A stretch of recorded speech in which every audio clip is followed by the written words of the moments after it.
Hi, today we're going to be learning to paint a few watercolor floral wreath elements. For the materials, I have 300 GSM cold pressed watercolor paper. I am using Fabriano, and of course you need watercolors, a palette to mix paint on, and I am using a number 8 round pointed tip brush of Van Gogh.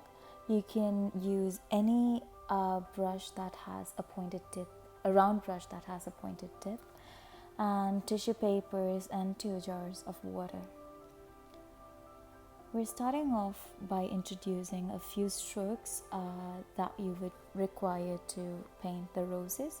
The first one is the one that you use for the core of the flower, for which you just use the tip of the brush to detail the inner core.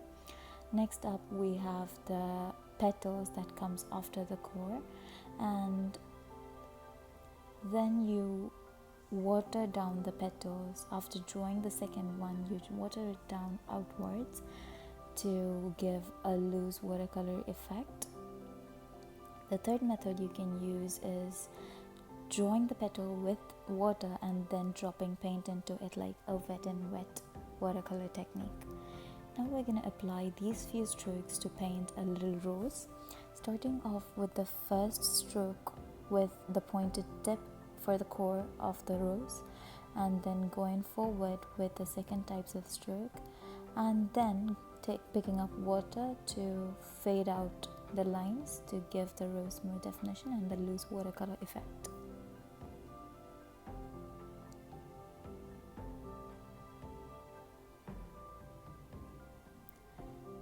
In this method, we're going to be layering the watercolor to give the flower depth.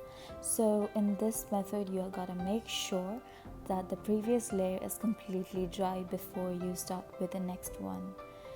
You can go as many times as you want, layering over and over again until you feel like it is done. It's totally according to you. It's you as an artist's decision to decide when to stop. Next most important element in the wreath is the leaf. I personally use 3 types of leaves.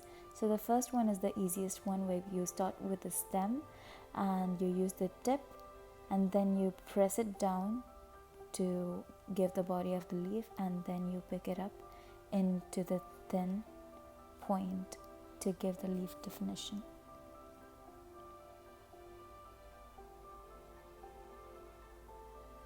The second kind is the one that is mostly seen with roses. So in this you can see I'm pressing it down and then taking it to the tip to give the definition of the leaf, and then going in with the color over again to give it more color and natural tones.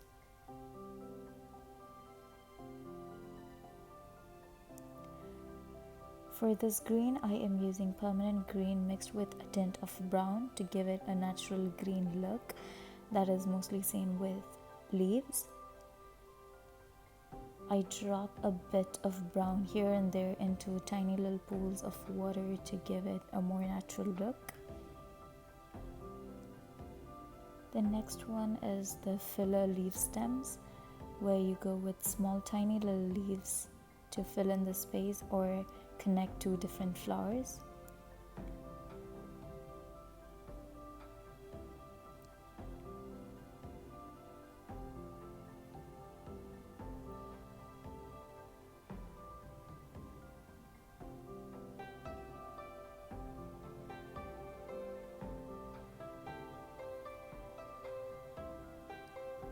This is one of my favorite elements of a watercolor wreath, which is tiny little twigs that I add to add a bit of accent and elegance into the wreath.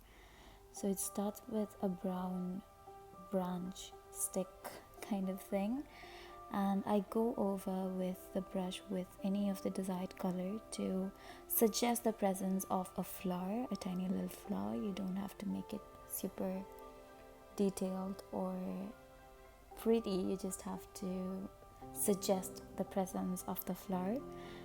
you connect them onto the branch and then finish it off with a few little filler leaves to bring them all together.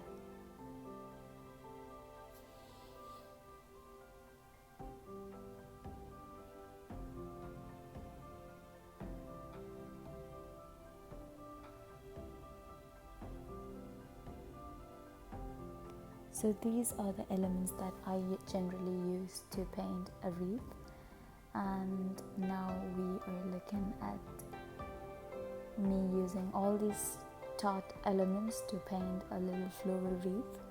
You can use this as an inspiration and try the same one out, or create your own little wreath and send me the pictures. I'd really love to see your works. Thanks a lot for watching.